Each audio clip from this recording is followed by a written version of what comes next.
যশোর শহরে অকেজো প্রায় সবগুলো ল্যাম্প পোস্ট।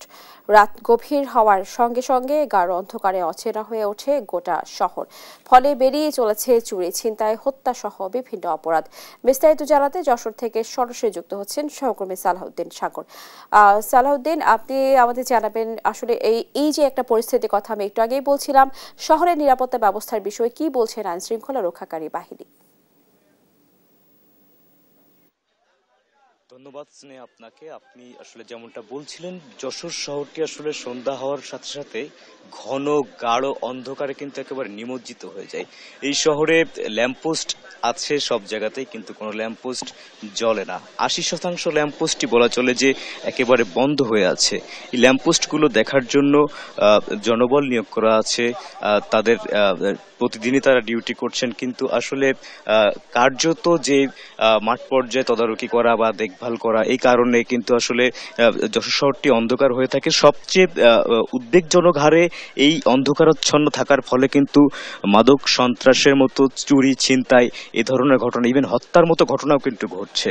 তো আমরা সবচেয়ে বেশি উদ্বেগজনক হারে যে বিষয়টি লক্ষ্য করেছি, যে শহরের ভেতরে চিফ জুডিশিয়াল ম্যাজিস্ট্রেট আদালতের খুব কাছাকাছি আমরা রয়েছি। আমরা এখন রয়েছি জেলা প্রশাসকের কার্যালয়ে। দিনের আলোতে এটা দেখতে যেমন সৌন্দর্যমণ্ডিত লাগছে, তেমন কিন্তু আসলে রাতের বেলা চিত্রপটটি একেবারে পাল্টে যায়। এখানে মাদকের আখড়া বসে, এখানে সৃষ্টি হয়ে যায় কিশোর গ্যাংয়ের আনাগোনা শুরু হয়ে যায়।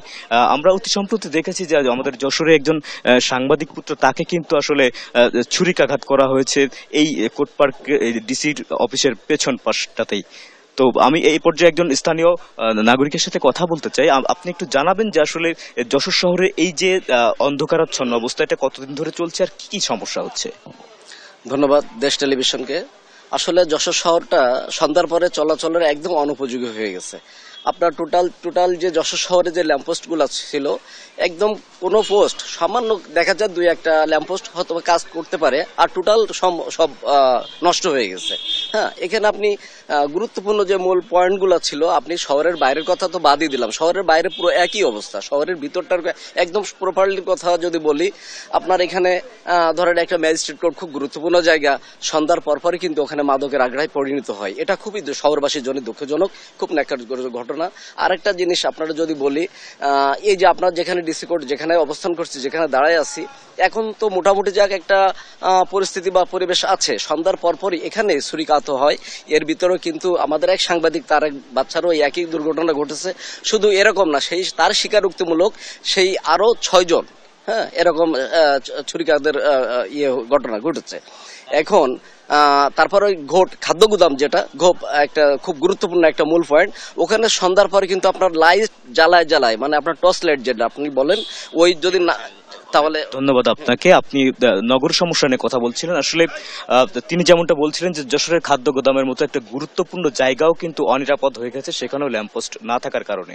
তো আমি যত পৌর প্রশাসকের সাথে কথা বলে যেমনটা জানতে পেরেছি, আসলে বিদ্যুৎ বিভাগে মানে এই লাইটগুলো দেখভাল করার জন্য কিন্তু 21 জন কর্মচারী কিন্তু নিয়োজিত রয়েছেন, যার মধ্যে একজন ইঞ্জিনিয়ার রয়েছেন। তারা 12 থেকে 13 বছর ধরে একই পোস্টে কিন্তু তারা কর্মরত রয়েছেন। কোনো প্রকার জবাবদিহিতা বা শাস্তিমূলক ব্যবস্থা না থাকার ফলে কিন্তু তারা উদাসীনতা দেখাচ্ছেন বলে নগরবাসী আমাদেরকে জানিয়েছেন।